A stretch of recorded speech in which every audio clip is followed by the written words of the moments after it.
रहा है, सारे देश में रामलला की लहर है, ऐसा बीजेपी का कहना है। इस वक्त ये बयान करना गलत नहीं था? ऐसा है कि भावनाओं के आशय पे मैं बात करूं तो अलग बात है, अगर विषय के अभ्यास के ऊपर मैं बात करूं तो अलग बात है। लेकिन आज के बाद 22 तारीख तक लॉजिक पे बात होनी ही नहीं है, भावनाओं पे ही बात होनी है।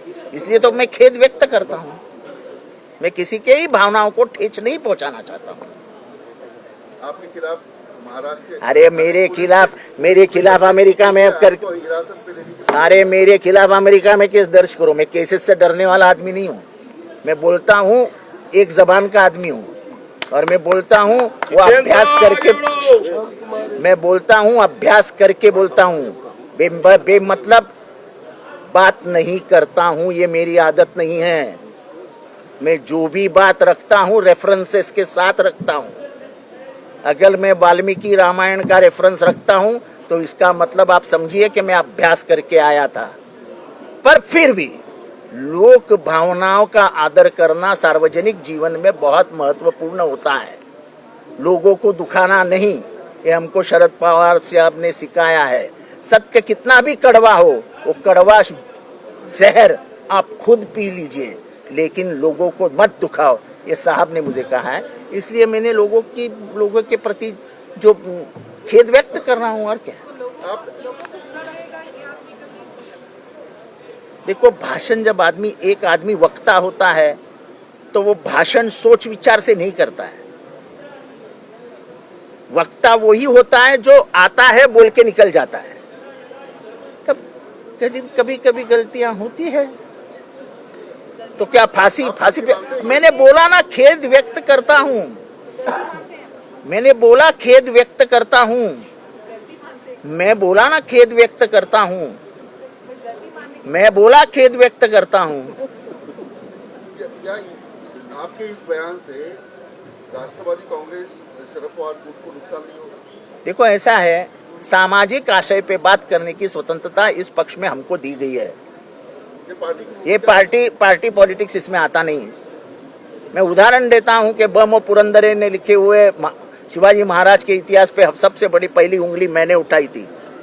मुझे पार्टी में तब तटकरे थे, तटकर ने बोला था माफी मांग लो। मैंने कहा था मैं माफी नहीं मांगूंगा। और मैंने शरद पवार जी से जब कहा तो बोले हमारा क्या संबंध तुम्हारे से, तुम्हारा जो सामाजिक विषय है आप उसको आगे बढ़ाइए, नहीं बढ़ाने तो मत मारिए, बढ़ाइए। पार्टी का और तुम्हारा इस माध्यम में कोई लेना देना नहीं। और अभी इस विषय पे पार्टी का कोई संबंध नहीं, वो मैं बोला हूँ, पार्टी नहीं कहा है, पार्टी की ऑफिशियल लाइन नहीं है। अरे हम राम भक्त है, हम भी अयोध्या जाने वाले हैं, राम का दर्शन लेने वाले हैं, पर हमारा राम ये बहुजनों का राम है, सबका भला करने वाला राम है।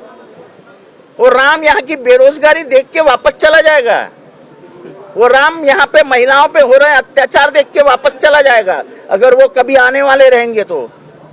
ये वो राम मेरी शबरी कहाँ है ढूंढते बैठेगा और उसको पता चलेगा कि द्रौपदी मुर्मू लॉक के बिठाया गया है उसे राष्ट्रपति भवन में।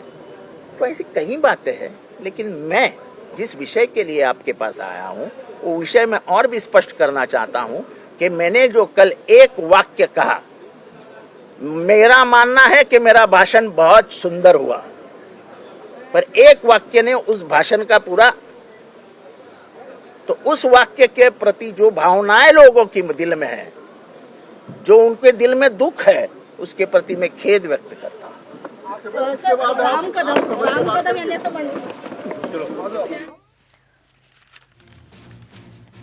तर आपण पाहिलं जितेंद्र आव्हाड यांनी या संदर्भातलं स्पष्टीकरण दिलेलं आहे। मी ओघात बोलून गेलो, मला वाद वाढवायचा नाहीये, मी इतिहासाची पूर्ण माहिती घेऊन अभ्यास केल्याशिवाय बोलत नाही असं म्हणत आव्हाडांनी जे झालं त्या संदर्भात खेदही व्यक्त केलेला आहे।